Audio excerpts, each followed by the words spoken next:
Ak hľadáte pokoj, šťastie a lásku, tak to nehľadajte v pominuteľných veciach.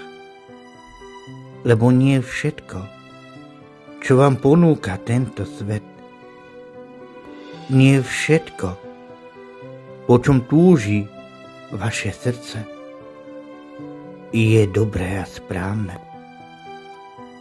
Tento svet vám ponúka to, čo ľudia považujú za dobré, čo oni sami robia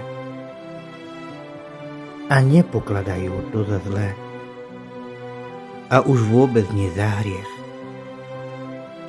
Alkohol, hazard, pornografia, bezzáväzné vzťahy či bezzáväzný pohlavný styk považujú za bežné a normálne v živote. Lebo je taká doba. A že už každý na svete žije takýmto spôsobom života.